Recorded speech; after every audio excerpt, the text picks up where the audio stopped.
E seguindo aqui com o Jornal da Cidade, ainda falando sobre educação, eu conversei com um especialista, gente, que explica aí sobre o impacto da lei número 15.100/2025, que restringe o uso de celular nas escolas. Vamos saber o que ele disse.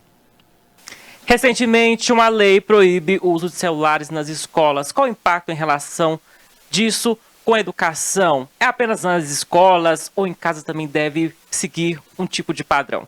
Para isso, eu converso agora com o psicólogo Fábio Queiroz. Fábio, obrigado por estar com a gente. E eu já começo perguntando qual a visão sua como psicólogo em relação a esse novo fato que está acontecendo no momento, um ano de tecnologia cada vez mais avançada. Qual a sua visão em relação a isso? Maravilha, é um prazer enorme a gente poder olhar para esse momento tão importante da educação, uma lei que nos ajuda a compreender o nosso papel dentro do processo pedagógico, dentro do processo educacional e também o auxílio às famílias que têm pedido ajuda em como lidar com as crianças, com os adolescentes, nesse uso consciente das tecnologias digitais. Lembrar que as tecnologias vêm para aprimorar, para engrandecer, são excelentes ferramentas para nós, não só no campo da educação, mas na nossa vida cotidiana, mas é importante o cuidado e a educação de como usar isso de qualidade. Esse tem sido o grande desafio da educação junto às famílias. Nos diz aí como tirar, de forma adequada esses equipamentos de tecnologia das crianças, visto que algumas já têm até abstinência, Fábio, em relação a isso, causa outros tipos de transtornos quando tira de uma vez. Qual o caminho para os pais, as escolas estarem adotando esse tipo de procedimento? Maravilha, então nós temos aí duas partes importantes, A primeira é que, de novo, lembrar que as tecnologias não são as vilãs, pelo contrário, é uma ferramenta que faz parte da nossa vida cotidiana. Nosso primeiro desafio é criar a consciência do uso. Então, tanto dentro de casa, com a família, quanto nas escolas, faz parte do nosso trabalho o desenvolvimento de competências importantes, como a consciência crítica, como o olhar dos alunos para o consumo consciente das informações que chegam. Lembrar que tanto as redes sociais quanto as tecnologias, elas dão um volume muito grande de informações. E o cérebro da criança em formação, o cérebro do adolescente em formação, ele não está ainda preparado para receber essa gama de informações sem que ele dê qualidade para isso. Então, primeiro ponto importante é essa consciência de como olhar para essas informações de uma maneira saudável, de uma maneira a compreender como que isso vai ser construído no mundo da criança e do adolescente. Agora, o que nós temos percebido, e aí falando agora da parte da saúde, é que o uso excessivo das telas, especialmente as telas dos celulares, dos tablets, dos notebooks, são o efeito da tela, quando em excesso, ela tem causado tanto o adoecimento físico, então nós temos tido, por exemplo, um aumento significativo de problemas no globo ocular, de problemas na própria maneira de estrutura da imagem, Então as crianças, desde a primeira infância, com esse uso sem moderação, têm tido graves problemas físicos, mas também o problema emocional por conta desse volume de informação e por conta do efeito da tela, do consumo rápido desses estímulos na mente da criança e do adolescente. Então acho que esse é o primeiro ponto importante da nossa conversa, Como que nós, olhando para esse cenário, temos essa responsabilidade. Sabe qual o segredo para lidar aí com a resistência das crianças e adolescentes em relação a essa nova lei aí que veio chegando agora?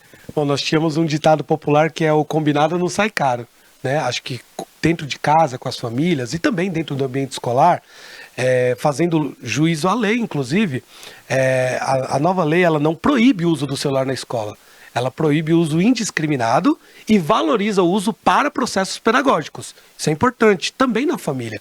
Então, eu não preciso necessariamente tirar o celular 100% da criança ou de um dia para o outro, justamente porque faz parte do processo e também por conta desse consumo que elas têm tido excessivo. O nosso segredo começa em fazer os bons combinados.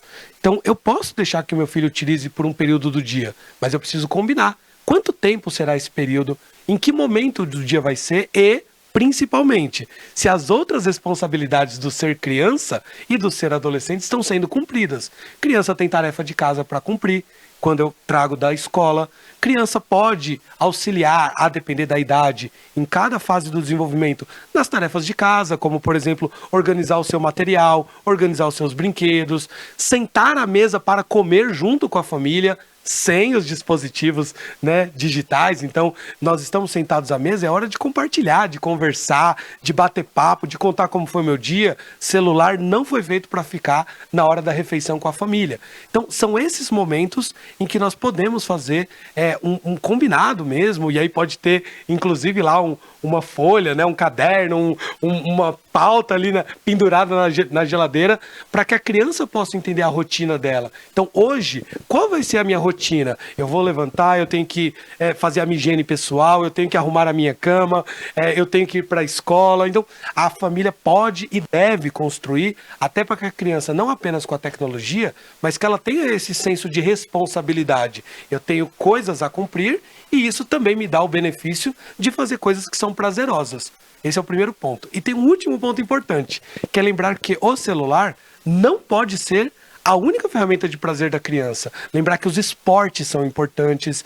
Tem crianças que gostam, por exemplo, de música ou de brincar, o livre brincar, a depender da faixa etária. Então, proporcionar para a criança esses outros momentos de estímulo são extremamente importantes, que pode ser dentro do ambiente de casa, ou pode ser no ambiente escola, ou no ambiente externo, como as famílias que levam a criança para praticar natação, para praticar o futebol, para ir uma aula de música. Então, abrir o espaço para que a criança tenha outras vivências estimulantes é extremamente importante, porque senão, de fato, a concorrência vai ser muito grande com algo que também é prazeroso para a criança. Fábio, obrigado pela sua valiosa participação aqui. Espero recebê-lo mais vezes na TV Cultura Paracatu e trazer essa fonte de sabedoria para os pais e também para os educadores. É um prazer enorme, conte conosco, e sempre, né, a gente trazendo esse olhar de que a família é esse grande porto seguro, né? É importante para que a criança, dentro do ambiente família, ele esteja num ambiente favorável. E aí eu quero fazer um último ponto importante para deixar de reflexão até para o nosso próximo bate-papo. Lembrar que criança aprende por imitação. Criança aprende a partir daquilo que ela observa do mundo. Não dá para exigir uma mudança no comportamento das crianças se elas estiverem observando um comportamento de um adulto que também não souber regular o seu tempo do uso das tecnologias. Então, não dá para eu pedir para o meu filho sair do celular se eu, no momento de interação com ele, estou frequentemente no celular. Acho que aí é uma pauta importante para um puxãozinho de orelha para que as nossas famílias também tenham esse cuidado. Sentamos à mesa para comer, eu também não posso estar usando meu dispositivo, senão não tem como exigir do filho. Então, acho que essa reflexão vai ser importante para nós quanto família também.